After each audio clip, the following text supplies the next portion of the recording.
Olá, amigos e irmãos, estou em casa, descansando um pouco, né, dos combates, né, da semana. Hoje é domingão, do dia que eu gravo, hoje é 30, né, 30, a hora que eu estou gravando, hoje é 30 de junho de 2024, a hora que eu estou gravando é 16 horas e 24 minutos. Então, primeiro, Deus não nos chamou para nada. Deus não ia chamar, né, as pessoas, fazer o convite ou colocar pessoas em perigo, né, expostas ao perigo, igual foi o caso da igreja primitiva, os discípulos, os apóstolos. Muitos deles perderam a vida por causa da missão. Deus não ia colocar, né, seus discípulos e apóstolos e a igreja chegar onde chegou para nada. Ele fez um convite. No capítulo 14 do Evangelho de João está lá, Jesus falou, o Filho de Deus falou: eu vou para o Pai preparar para vocês lugares, e aonde eu for, aonde eu estiver, eu quero que vocês estejam também. Compreendeu? Enfim, só que nós temos que também colocar em evidência que se Deus nos chama para uma vida diferente, algumas coisas nós precisamos eliminar das nossas vidas. E outras nós precisamos colocar em evidência na nossa vida. Não é verdade? As epístolas de João, né, tanto a 1, a 2 e a 3, elas nos dão uma ênfase, né?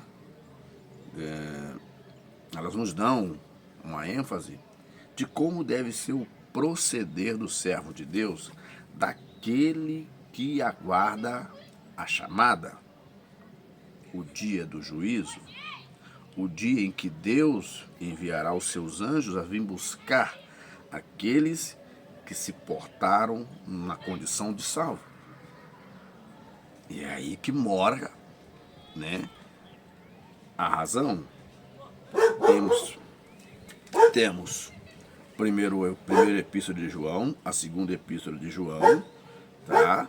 E Deus começa falando aqui, né, na primeira epístola, sobre a palavra da vida, né? Evidenciando Deus como a luz, né? Olha só, o primeiro versículo que diz assim, capítulo 1 de primeira epístola de João diz assim, versículo 5 e diante: e esta é a mensagem que dele ouvimos e vos anunciamos, que Deus é luz e não há nele treva nenhuma. 6. Se dissermos que temos comunhão, presta atenção como é que... se disser, versículo 6 do capítulo 1 de primeira epístola de João, se dissermos que temos comunhão com ele e andamos em trevas, mentimos e não praticamos a verdade. Mas o que implica aqui em andar em trevas? Nas ações, nos relacionamentos, no nosso viver diário, né? Versículo 7. Mas se andarmos na luz como ele na luz está, temos comunhão uns com os outros, e o sangue de Jesus Cristo, seu Filho, nos purifica de todo pecado. Isso quando nós aceitamos o seu jugo. Não vamos praticar as obras do pecado que evidenciam as trevas. Não é verdade? Agora o versículo 8 é uma chave de gancho na gente, não é verdade? O que é a chave de gancho? É tipo o cajado, né? Você joga no pescoço e puxa assim, Versículo 8 diz assim: se dissermos que não temos pecado, enganamos a nós mesmos e não há verdade em nós. Nossa, complicou, né? Complicou? Às vezes, no nosso viver diário, nós não nos preocupamos com essas coisas. Nós realizamos, pregamos, cantamos, evangelizamos e tal. Fazemos muitas coisas, até ajudamos o necessitado, mas não estamos na luz. Nós estamos vivendo no engano, né? Ó, o verso 9 diz: e se confessarmos os nossos pecados, ele é fiel e justo para nos perdoar os pecados e nos purificar de toda injustiça.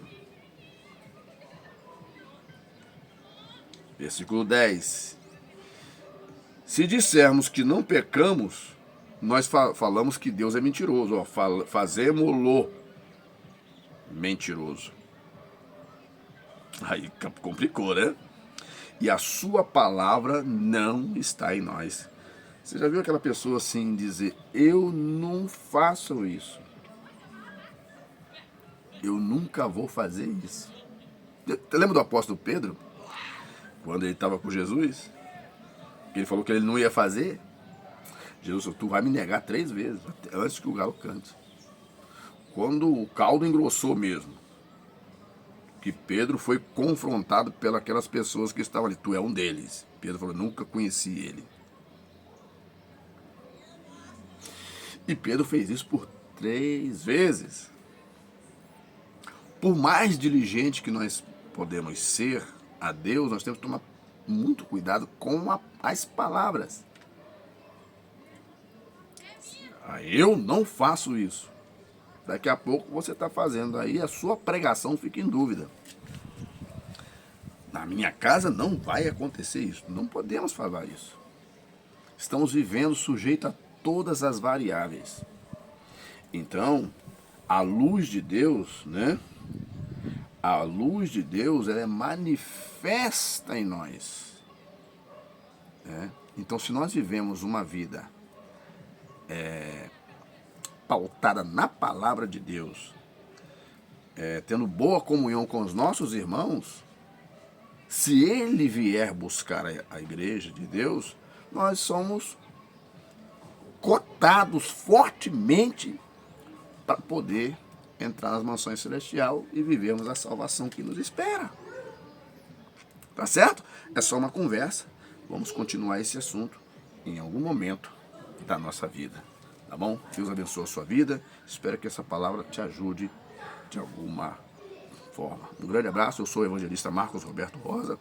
Sou do Ministério IEAD, cujo pastor-presidente é o pastor Haroldo Fernandes Pascoal, a qual eu mando um grande abraço para ele, para toda a minha família, né, minha esposa, meus filhos, meu genro, minha nora, meus netos, minha mãe, meus irmãos, a todos um grande abraço, aos irmãos da igreja, às irmãs do Círculo de Oração, a da mocidade, do departamento de família, as crianças, os obreiros, um grande abraço, que Deus abençoe a sua vida grandemente. A gente volta numa próxima oportunidade.